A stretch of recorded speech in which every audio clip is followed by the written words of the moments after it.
Bismillahirrahmanirrahim. Assalamualaikum warahmatullahi wabarakatuh. Alhamdulillah wassalatu wassalamu ala Rasulillah wa ala alihi wa sahbihi wa mawala. InsyaAllah pada hari ini saya ingin berkongsi dengan tuan-tuan, puan-puan, saudara-saudari, para penonton sekalian bagi yang sentiasa mengikuti peperangan yang berlaku di Palestin, di Gaza sekarang ini, iaitu satu perkembangan baru yang agak menarik berlaku sekarang, iaitu kalau sekiranya kita melihat dunia satu ketika dahulu kebanyakannya menyokong Israel, tetapi pada hari ini kita tengok bahawa apa yang berlaku sekarang, dunia sudah mula beralih arah ke arah menentang ataupun berlaku penentangan terhadap Israel daripada hari ke hari, dan kita dapati bahawa ianya semakin kuat. Di sini mungkin kita boleh kongsikan banyak petanda yang amat jelas. Di antaranya adalah satu yang tidak boleh disangkal oleh kita semua adalah pertama sekali berlaku demonstrasi di seluruh dunia, termasuklah di negara-negara yang mungkin tidak dianggap sebagai pro-Palestin sebelum ini seperti Korea, seperti Jepun, dan begitu juga di Amerika sendiri pun sudah berlaku demonstrasi membantah keputusan Kongres untuk menghantar bantuan ke Israel dan menggesa mereka untuk menyokong usul bagi kejahatan senjata. Dan kemudian dalam Israel itu sendiri pun kita melihat sudah berlaku demonstrasi yang begitu banyak, sama ada demonstrasi terhadap Netanyahu itu sendiri ataupun demonstrasi terhadap tindakan-tindakan yang dilakukan oleh tentera Israel terhadap Palestin. Kerana selain daripada kesengsaraan yang dihadapi oleh rakyat Palestin, sebenarnya rakyat Israel juga menghadapi kesengsaraan yang sama. Jadi mereka juga berhadapan dengan banyak masalah. Mereka berhadapan dengan bangunan yang musnah, mereka berhadapan dengan ekonomi yang berudum, mereka juga berhadapan dengan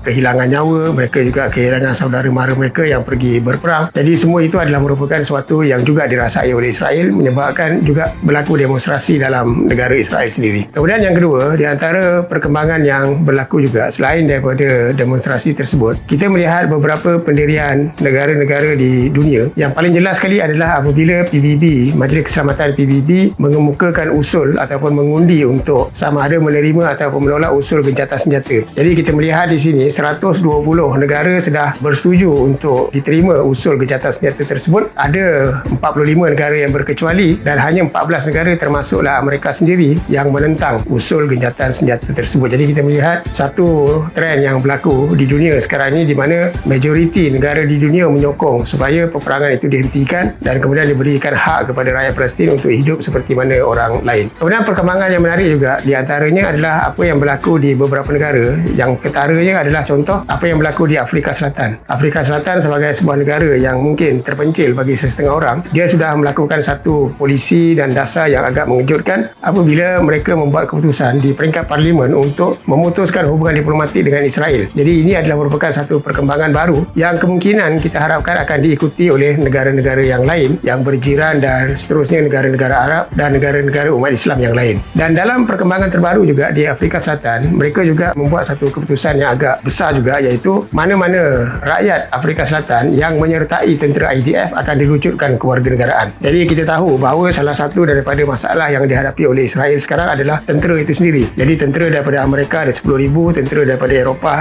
ramai lagi yang lain, tetapi sebenarnya masih lagi tidak mencukupi dan kematian berlaku setiap hari dari kalangan tentera Israel dan tentera-tentera Barat. Dan di sini mereka mula menawarkan tentera-tentera upahan, di mana ada orang-orang yang diupah sebagai tentera yang diberi gaji yang saya baca gaji yang begitu tinggi, iaitu lebih kurang 3,600 euro seminggu. Kemudian di perkembangan lain juga kita melihat satu tindakan yang cukup besar dilakukan oleh Yaman. Apabila Yaman dia memutuskan untuk menghalang laluan mana-mana kapal yang datang daripada mana-mana arah, terutamanya daripada arah Laut Hindi menuju ke Laut Merah dan seterusnya menuju ke Laut Mediterranean. Jadi mereka menghalang laluan tersebut. Jadi mereka mengawal Laut Merah dan juga mereka mengawal Laut Arab, di mana-mana kapal yang datang mereka akan halang dan sekat. Dan ini sebenarnya adalah merupakan satu tamparan lagi kepada Israel. Kerana apa? Kerana selain daripada bantuan ketenteraan dan kapal yang datang daripada sebelah barat, mereka juga berharap ada bantuan-bantuan yang datang daripada sebelah timur, seperti contohnya daripada Korea, daripada Jepun dan seumpamanya, ataupun daripada India. Tetapi apabila kapal-kapal itu dihalang, sama ada kapal yang mungkin akan membawa bantuan ketenteraan ataupun kapal yang akan membawa dagangan dan seumpamanya, maka ini memberi satu kesan yang amat signifikan kepada Israel dan mereka amat tertekan. Jadi ini adalah merupakan satu pendirian yang cukup besar dilakukan oleh Yaman, dan kita juga melihat bagaimana ia disambut juga oleh Malaysia ketika mana Malaysia membuat keputusan untuk tidak membenarkan mana-mana kapal yang pro Israel untuk berlabuh di perairan Selat Melaka. Jadi kalau sekiranya pendirian Malaysia ini dituruti juga oleh Indonesia, maka Selat Melaka itu sendiri akan menjadi satu kawasan larangan bagi mana-mana kapal yang pro-Israel, dan kita harapkan ia berlaku dalam masa yang terdekat ini. Kemudian kita juga melihat satu perkembangan lain di sebelah Eropah, bagaimana Kesatuan Eropah sudah diberi amaran oleh satu badan antarabangsa, Badan Pemerhati Hak-Hak Asasi Manusia, di mana badan ini dia telah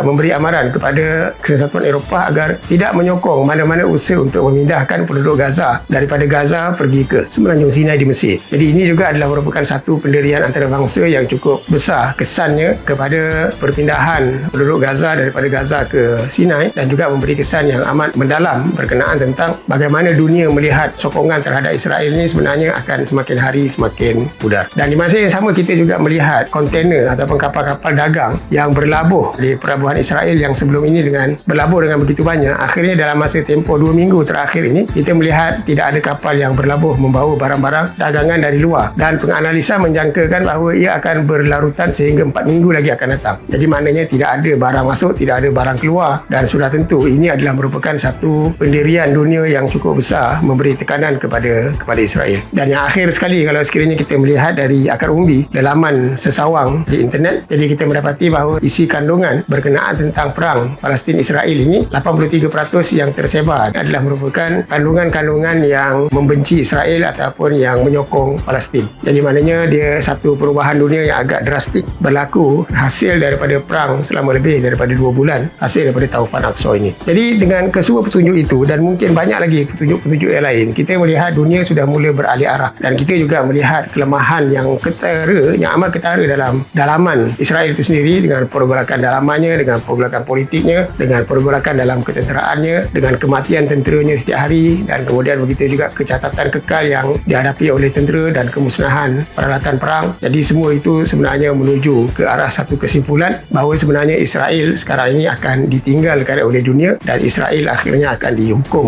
oleh dunia. Cuma masanya bila itu kita tidak tahu. Jadi di sini saya menyeru kepada semua umat Islam dan seluruh manusia di seluruh dunia agar sama-sama kita memberikan sokongan kepada Palestin, dan agar kita menghentikan kekejaman yang sudah berlaku lebih daripada 75 tahun ini. Penjajahan ini adalah merupakan sesuatu yang tidak boleh diterima oleh akal. Jadi kita berharap moga-moga kemerdekaan hakiki akan berlaku kepada Palestin satu masa kelak. Wallahu a'lam. Assalamualaikum warahmatullahi wabarakatuh.